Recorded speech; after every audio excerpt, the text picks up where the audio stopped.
Hello friends, स्वागत है आप सभी का हमारे YouTube channel winners education point में।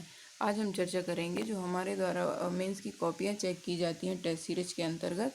उसके अंतर्गत जो हम टेस्ट कॉपियां चेक करते हैं उसमें हमारा मूल्यांकन किस तरीके से किया जाता है उस पर आप सबको कुछ जानकारी दूंगी और हम कुछ 3 मार्कर और 6 मार्कर की भी चर्चा करेंगे। तो हम सबसे पहले देखते हैं हमारा पहला 3 मार्कर। तो ये है चेरनोबिल आपदा। तो दोस्तों, चेरनोबिल आपदा कब हुई थी? तो यह हुई थी 26 अप्रैल 1986 को। यह एक मानव जनित आपदा है। यह हुई थी चेरनोबिल परमाणु ऊर्जा केंद्र। और इसमें क्या था कि आपदा को रेडिएशन हिरोशिमा रेडिएशन से 3 गुना अधिक प्रभावशाली था। तो दोस्तों, इसमें यह जो भी हमारे परीक्षार्थी थे उन्होंने यह नहीं लिखा था कि यह कहाँ हुई थी। तो दोस्तों, यहाँ आप लोग ऐड कर लीजिए कि यह हुई थी यूक्रेन में। और इसके प्रभाव क्या क्या हुए थे?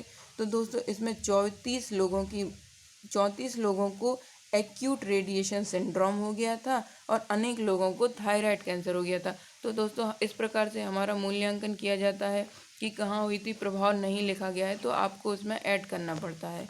अब हमारा जो अगला है वह है दुग्ध क्रांति।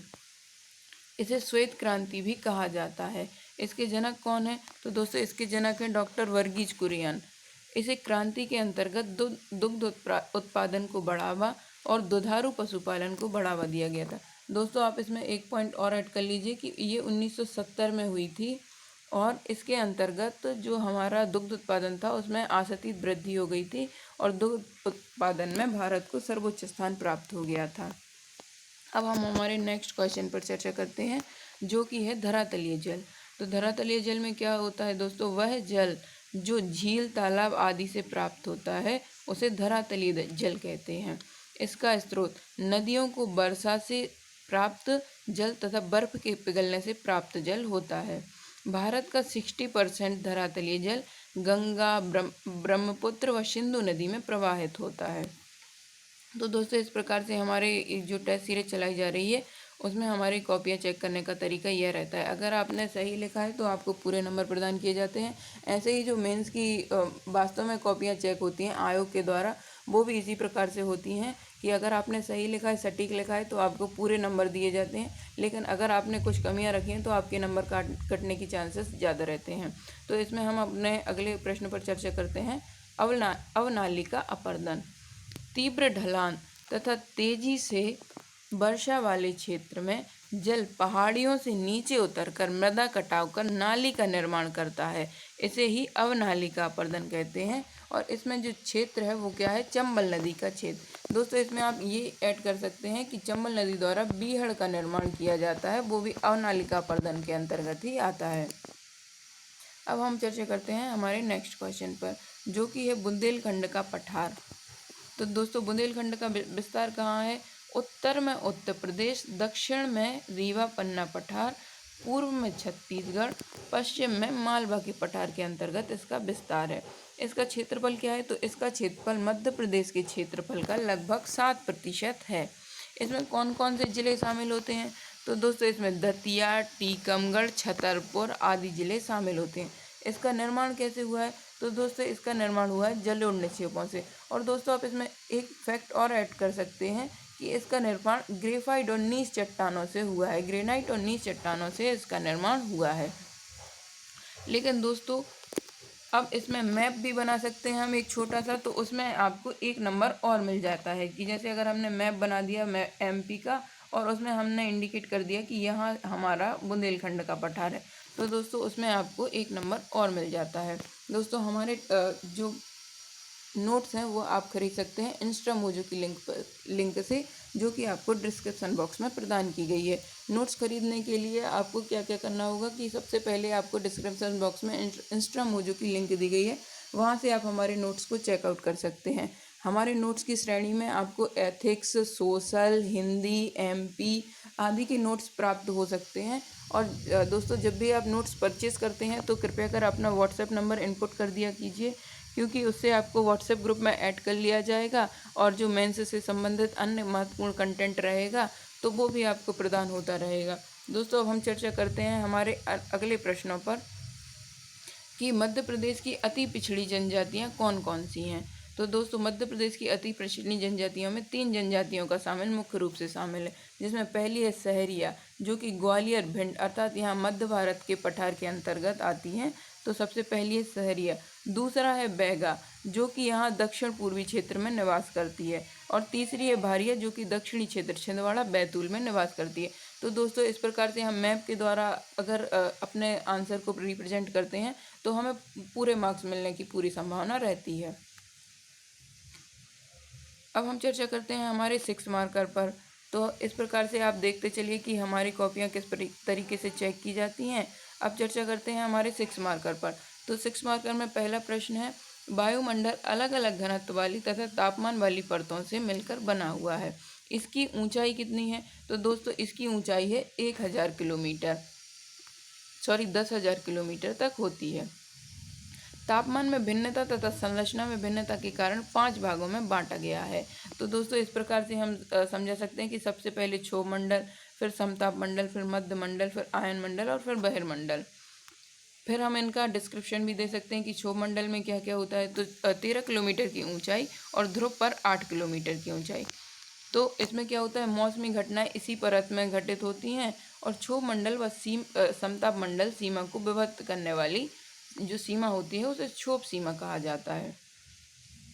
इसके बाद समताप मंडल में भी बता सकते हैं कि 30 किलोमीटर की ऊंचाई तक होती है। यहाँ ओजोन परत मिलती है और ये वायुयान के लिए यातायात के लिए सुगम दशा प्रदान करता है। अब है इसके बाद मध्य मंडल। तो 80 किलोमीटर की ऊंचाई, यहाँ से तापमान का ह्रास प्रारंभ हो जाता है। उसके बाद है आयन मंडल, 80 से 640 किलोमीटर, यहाँ पर विद्युत तथा चुंबकीय प्रभाव मिलता है। उसके बाद है बहिर्मंडल। तो 640 से अधिक यह वायुमंडल की बाहरी परत है और हाइड्रोजन व हीलियम की अधिकता मिलती है। तो दोस्तों यहाँ पर ये हम लोग ने इंडिकेशन किया है कि आप अंत में भी 2 लाइनें लिखें कि ये क्षोभ मंडल की, इस प्रकार से क्षोभ मंडल की यह 5 परतों में विभक्त होता है। तो आपको 2 लाइनें अंत में लिखना आवश्यक होता है। दोस्तों अगर आपने हमारे टेलीग्राम चैनल को ज्वाइन नहीं किया है तो आप प्लीज़ टेलीग्राम चैनल को भी ज्वाइन कर लीजिए। विनर्स एजुकेशन पॉइंट के नाम से ही हमारा टेलीग्राम चैनल है। उस पर जो भी हमारे वीडियो रहते हैं उनसे संबंधित आपको PDF फ्री प्रदान की जाती हैं।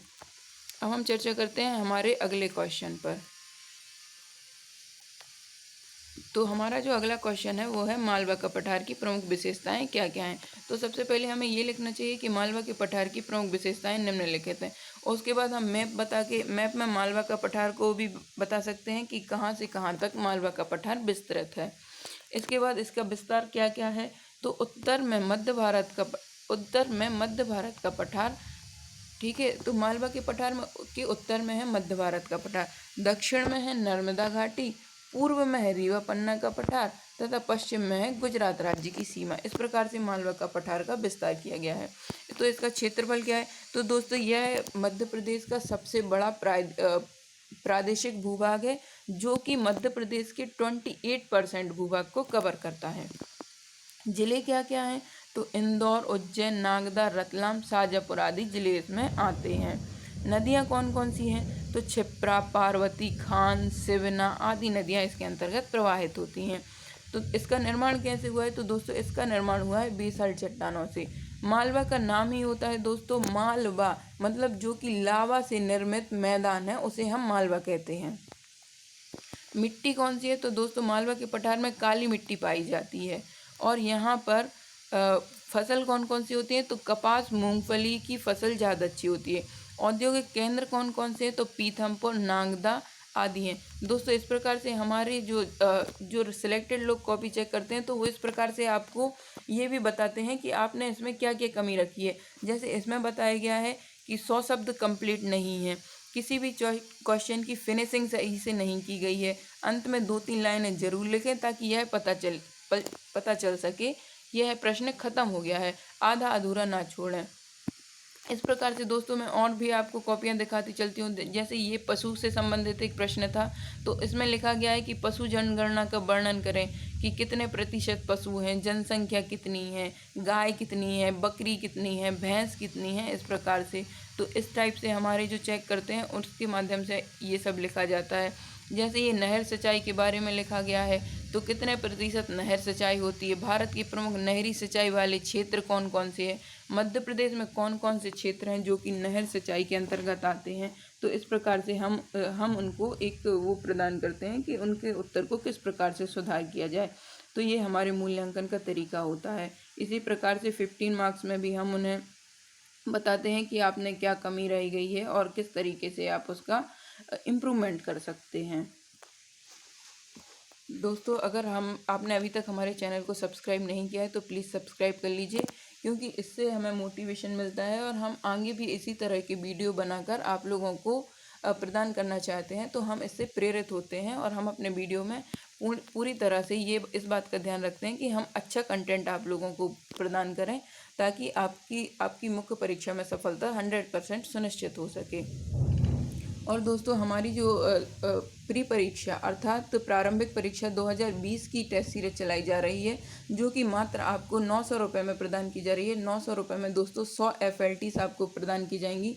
अगर आपने ये मौका छोड़ दिया तो आप फिर पछताते रहेंगे। और प्रारंभिक परीक्षा में सफलता का जो मूल मंत्र है वह यही है कि आप जितने से अधिक ऑब्जेक्टिव लगाएंगे आपकी सफलता उतनी ही सुनिश्चित होती चलेगी। तो दोस्तों, ये वीडियो यहीं तक था। मिलते हैं अगले वीडियो में, तब तक के लिए नमस्कार।